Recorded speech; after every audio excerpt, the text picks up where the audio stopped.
हा जो रस्ता दिसतो का तुम्हाला मागं मित्रांनो माझ्या, काय सुपर 200 किलोमीटर नंतर आपण वन साइड गाडी मारलेली आहे 360 किलोमीटर. कशाला पाप जेव्हा आपला हॉस्पिटलच्या बेडवरती असतो ना, एवढी ट्रॅव्हलिंग केली आहे ना. आज हॉस्पिटलमध्ये ऍडमिट करून 4था दिवस. हॉस्पिटलच्या चक्र नसतं जाऊन आई नुसती बडबड करायची, पप्पा ऐकून घ्यायचे. आता पप्पा ऐकतच नाही. नमस्कार मित्रांनो आणि जय शिवराय. तर आज आपण जवळपास 123 किलोमीटर आत्ता आलेलो आहे आणि खूप अर्जंटमध्ये आपल्याला निघावं लागलं. सो कुठं चाललोय काय चाललोय मला माहित नाही. मी पुढे पण ब्लॉग शूट करेल की नाही, त्यामुळेच 123 किलोमीटर झालेले. नाही तर ब्लॉगच करायचा असता तर आपण आधी घरातून निघायच्या वेळेस केला असता. सो समजून घ्या थोडंसं. आणि आपण आता निघालोय 123 किलोमीटर झालेत एक्झॅक्ट. आपल्याला अजून जायचंय जवळपास 170-230 वगैरे किलोमीटर जायचंय आपल्याला. सो आपण आपल्या गावीच चाललोय. आता मला लास्ट टाइमची आठवण आली. लग्नाच्या टायमाला आम्ही इथं जेवायला थांबलो होतो मागे, तर तिथं एक जस्ट आठवण आली म्हणून म्हटलं एक शेअर करावं. सो मजा आली. श्रीकांत पण सोबत आहे. सो तिथं शिवमने पिझ्झा खाल्ला होता. ही आमच्या आत्ता डोक्यात आली. श्रीकांत म्हणला की अरे हा इथंच खाल्ला होता. तर असा विषय आहे. ते सगळं साईडला ठेवा आणि आपण निघालोय. पहिल्यांदा मी 123 किलोमीटर सरसकट गावाकडे गाडी आणलेली आहे. अजून आपल्याला लांब जायचं आणि आत्ता वाजलेत .5:30. आपण निघालो होतो 1:30 वाजता, 1:30 की 2 वाजता समथिंग निघालो होतो. त्यानंतर मग पेट्रोल भरणं, परत गॅस भरणं, त्यातच वेळ गेला. सो आपण निघालोय. मस्त फक्त उसाचा रस घेतला होता आतापर्यंत. अजून एकही टोल लागलेला नाहीये. So let's go. बघूयात आता अजून 1 तासाभरानी किंवा किती वाजता एस्टिमेटेड टाइम दाखवतो आपल्याला 4 तासांनी अजून पोहोचू आपण. 9:30-10ला आपण पोहोचण्याची आशंका आहे. So let's see. कारण की ही माझी पहिलीच जर्नी आहे अशी की जी खूप लांब आहे, कारण की मी एकटाच चालवणार आहे. Let's go. चला. हा जो रस्ता दिसतो का तुम्हाला मागं मित्रांनो माझ्या, काय सुपर रस्ता आहे. 17 किलोमीटरचा रस्ता आहे. अहमदनगरला वेढा मारून तो आपल्याला पलीकडे काढतो. 1 नंबर रस्ता. मजा आली, मजा गाडी चालवायला पण. आणि खूप दिवसावर चाललं होतं की असं गाडी घेऊन ना कुठं जावं. हे झाले माझे मित्र कुंभला वगैरे जाऊन आले. आता आम्ही भीमाशंकरला गेलो होतो. पण आता इच्छा होती की कुठं जायचं आपलं, आता आपली गाडी म्हणून जायचं कुठंतरी.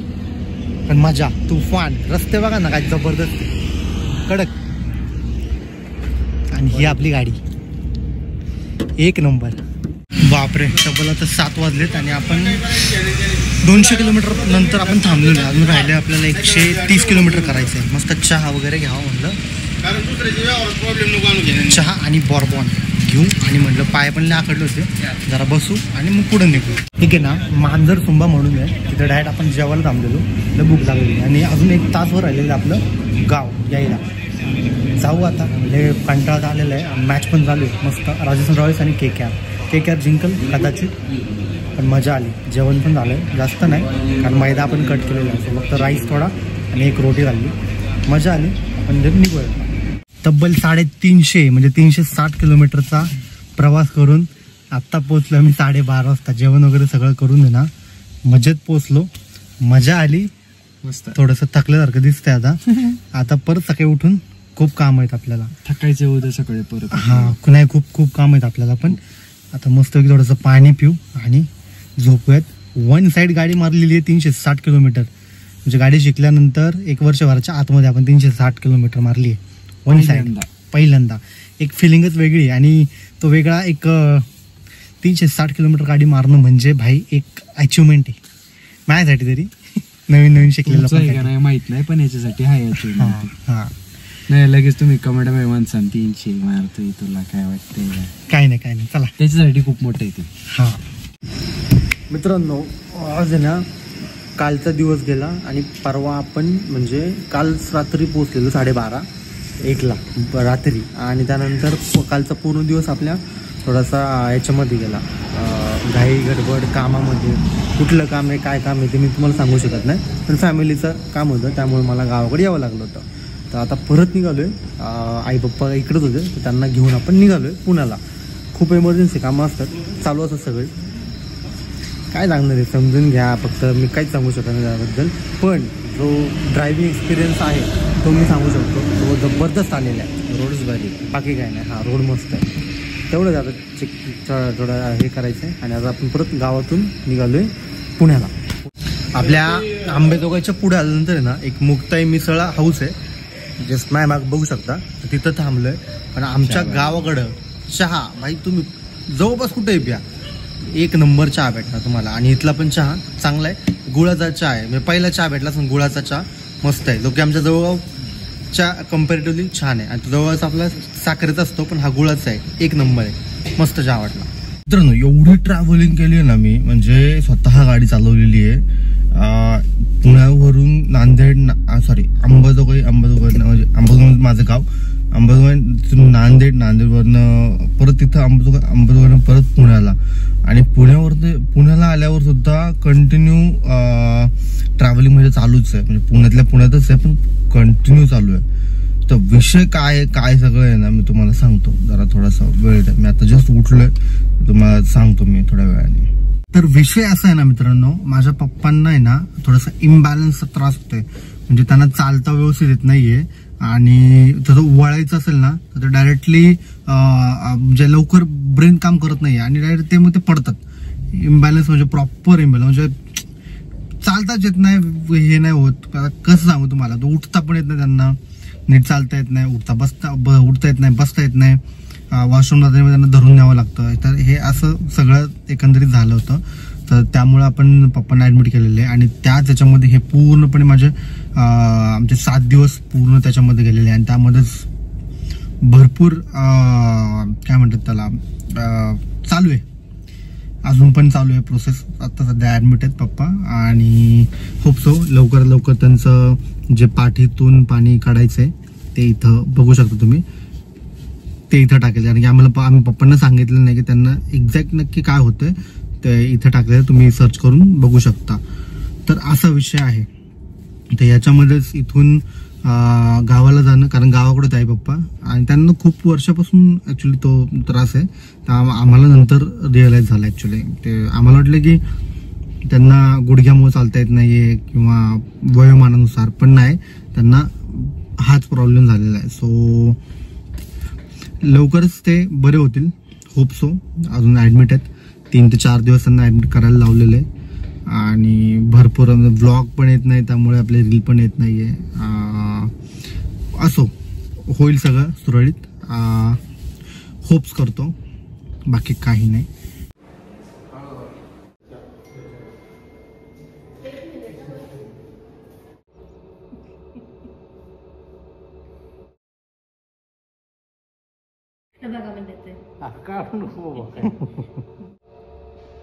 काय सांगितलं?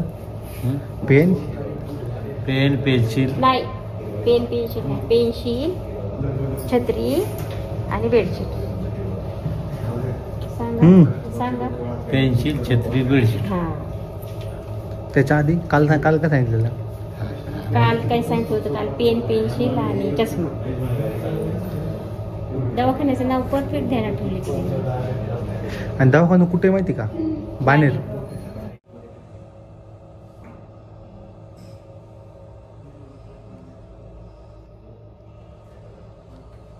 हे आपलं पार्किंग, गाडी सरळ लावलेली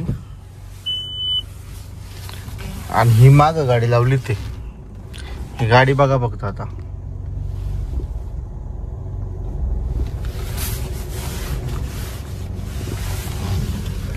अजून पण गाडी निघालेली नाहीये आणि माग गाडी लावली. ते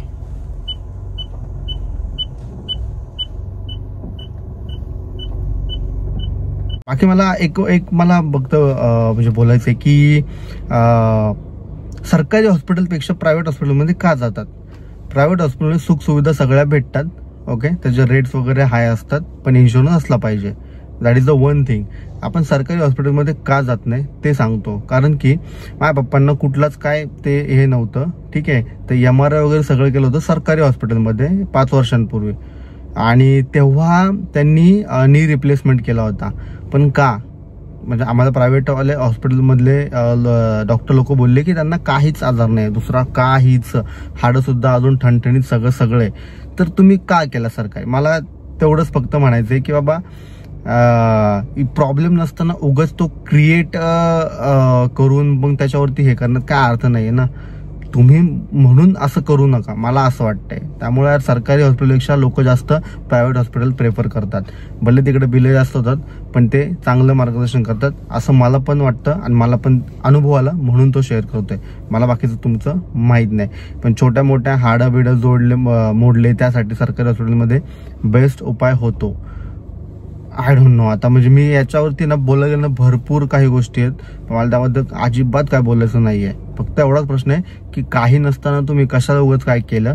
आणि त्यांना आता MRI काढून पण ठीक आहे, त्यावेळेस MRI काढून पण आणि आता MRI काढून सगळं निदान झालं आणि ते आम्हाला पण कळलं आणि पटलं पण ॲक्च्युअलमध्ये. कारण की ज्या गोष्टी व्हायच्या त्या होणारच आहे.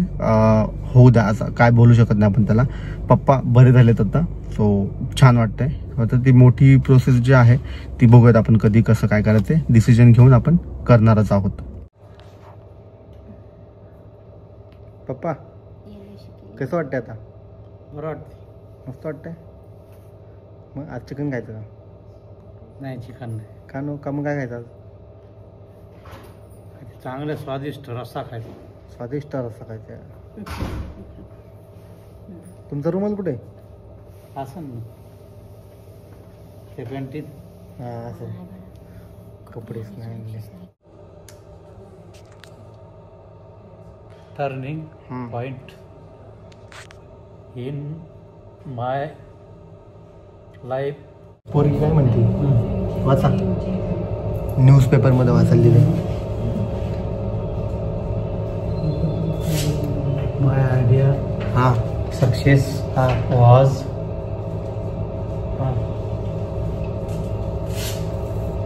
connected. आज हॉस्पिटलमध्ये ॲडमिट करून 4था दिवस आहे.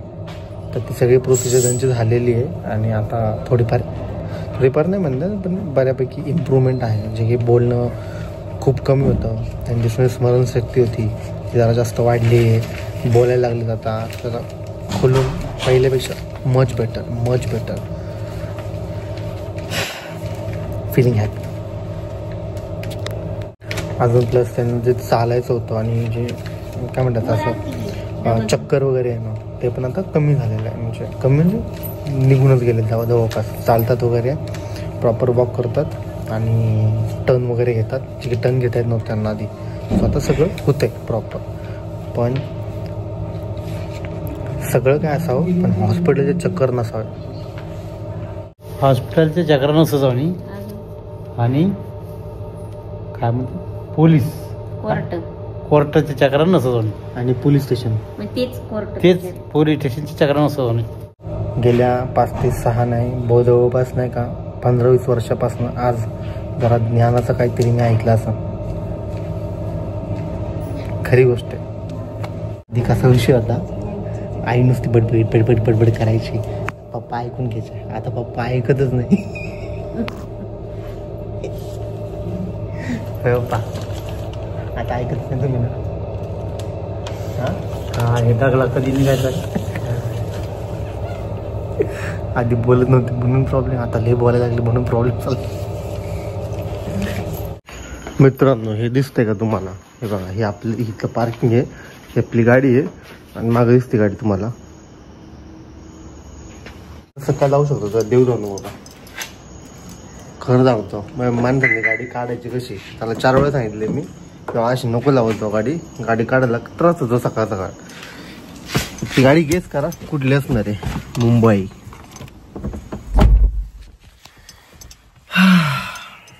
असं शब्द नाही आहेत मला माझ्याकडं तुला बोलायला. पप्पांना केले आपण ॲडमिट. आणि ॲडमिट का केले? कारण की पप्पांचा बॅलन्स जात होता. पप्पांना उठता येत नव्हतं, पप्पांना चालता येत नव्हतं, पप्पांना हाताला धरून त्यांना वॉशरूमला वगैरे घेऊन जायला लागत होतं. आणि म्हणजे ही स्टेज खूप जास्त वाढली होती. आधी व्हायचं असं पण जरा अति जास्त वाढली होती ही स्टेज.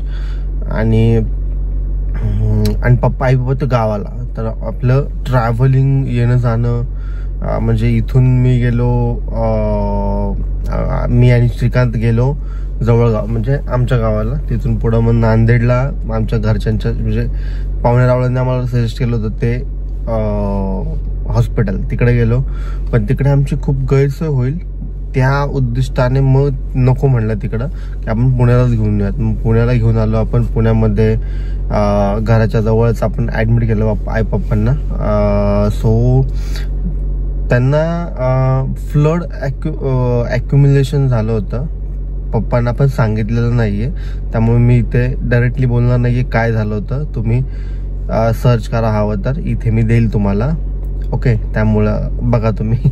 आम्ही पप्पांना सांगितलेलं नाहीये की त्यांना एक्झॅक्ट काय झालंय. उगाच ते परत मला टेन्शन घेतात समजा काय वेगळं असेल तर. त्यामुळे इथं देतोय मी, तुम्ही सर्च करा आणि तुम्हाला समजून जाईल की नक्की काय विषय आहे. सो त्यांचं मग ते पाठीतून पाणी काढण्यात आलं, एवढंच मी सांगू शकतो. आणि खूप 3 दिवस पाणी काढण्यात आलं आणि खूप चांगली प्रोसेस झाली, जबरदस्त. आपले महेश सर त्यांनी रेकमेंड केलं होतं. त्यानंतर एक अमित सर म्हणून आहे, डॉक्टर आहेत. तर आमच्या डॉक्टर महेश सरांनी डॉक्टर अमित सरांना रेफर केलं होतं. आणि त्यानंतर मग त्या एक श्रुती मॅडम होत्या त्या हॉस्पिटलमध्ये. मी हॉस्पिटलचं नाव नाही घेत. तर असा विषय आहे आणि खूप चांगल्या पद्धतीने हँडल केलं. बरं वाटलं तर आता पप्पा पहिल्यापेक्षा मच बेटर फिलिंग करतायत. सो भारी वाटते, बाकी काय नाही. पण अजून मला मुद्दाम सांगायचं की आपला बाप जेव्हा आपला हॉस्पिटलच्या बेडवरती असतो ना, तेव्हा समजतं. खूप वाट लागते, खूप. फायनली मित्रांनो, आज शेवटचा दिवस आहे. जवळपास 5 दिवसानंतर आपण पप्पांना आपल्या डिस्चार्ज भेटतोय. सो चाललोय आता पप्पांना आणायला. आहे सुधारणा आहे, भरपूर आहे. So let's see. कारण त्यानंतर अजून एक आपल्याला त्यांनी ऑपरेशन सर्जरी सांगितली आहे, ती जरा खूप मोठी आहे, कारण डोक्यामध्ये होल करायचं आहे. तर सांगेल तुम्हाला ती प्रोसेस. पण लेट्स सी. आधी डिस्कशन होईल, डिसिजन नंतर होईल.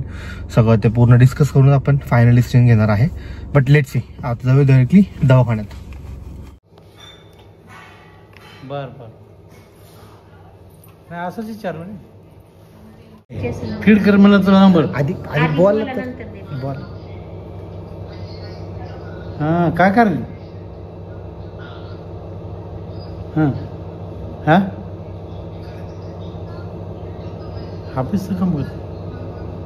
ऑफिसचं काम मग ती घरी करते. तिला सांगा ना तुम्हाला काय खायचं असेल तर. झाले, आता थोडं राहिले.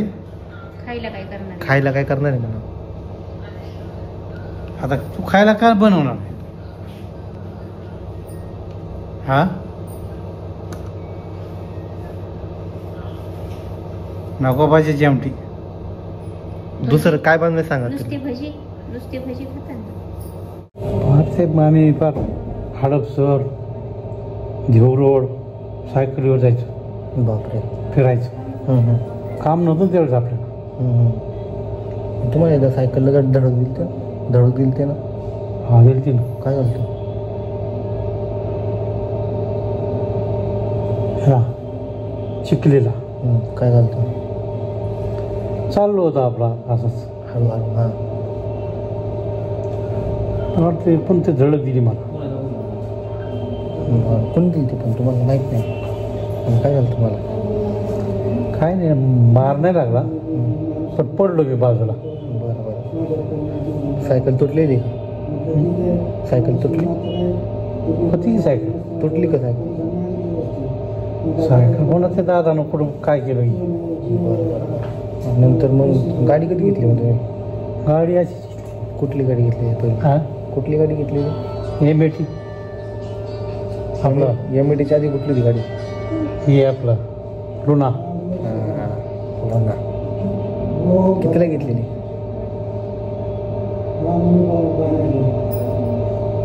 ते 10,000. लुना काय घेतली मग? पुन्हा एमएटी घेतली ना. लुना पुन्हा घेतली? ते तुझ्या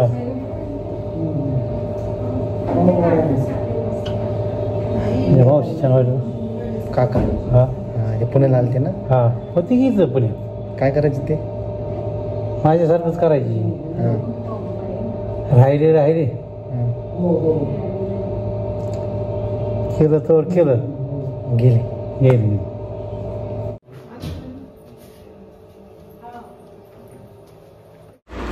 छान वाटते घरी जेवायला बसले.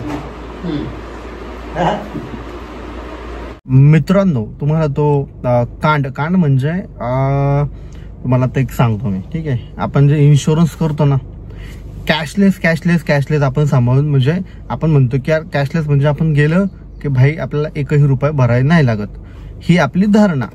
पण तिथं गेल्यानंतर आपल्याला समजतं की नाही, तुम्हाला आहे ना बिलाच्या 10 to 20% तुम्हाला द्यावे लागतील. तर हा काय विषय भाई मला अजून कळलेला नाहीये, नाही सिरियसली कळलेला नाहीये. कारण की आपण इन्शुरन्स काढतो कशाला मग ना, बरोबर ना. ते न काढलेलं बरा, एवढे आपण प्रीमियम भरायचे मोठे मोठे, आणि नंतर मग काही बिलाचं मोर द्या, बिल किती का असं ना, पण त्याचा फायदा काय ना. कॅशलेस भाई, तुम्ही कॅशलेस म्हणजे तुम्ही डायरेक्ट हे करा ना, माणूस आतमध्ये गेला, पेशंट आतमध्ये गेला की भाई त्याचं ते कॅशलेस सगळं होऊन जाणार. म्हणजे तो रिटर्न येऊस तोपर्यंत त्याला काय भरावे लागणार नाही. पण हे का घेतात देव जाणो. आमच्यासोबत पण असंच झालं. आम्हाला पण म्हणले की ठीक आहे तुमचं कॅशलेस वगैरे होऊन जाईल. तर दिलं आम्ही सगळं प्रोसेसिंगला. 5 दिवस झाले, व्हॉट एव्हर बिल काय आलं असेल, बरोबर. तर त्यानंतर ते म्हणले तुम्हाला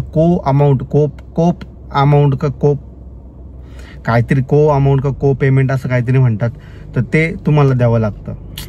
मरुदे म्हणलं, जाऊ द्या. म्हणजे काय द्यावे ते लागणारच होते, कारण की त्यांच्याशी भांडून काय उपयोग नाहीये. पण हा एक अनुभव आला, तो मी तुमच्याशी शेअर करतोय, बाकी काही असा विषय नाहीये.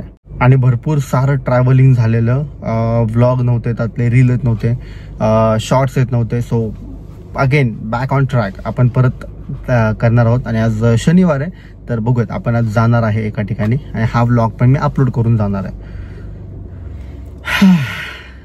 खूप दिवसांनी ब्लॉग करतोय, बाकी काय नाही. ठीक आहे, चला भेटत पुढच्या ब्लॉग मध्ये. तोपर्यंत जय श्रीराम.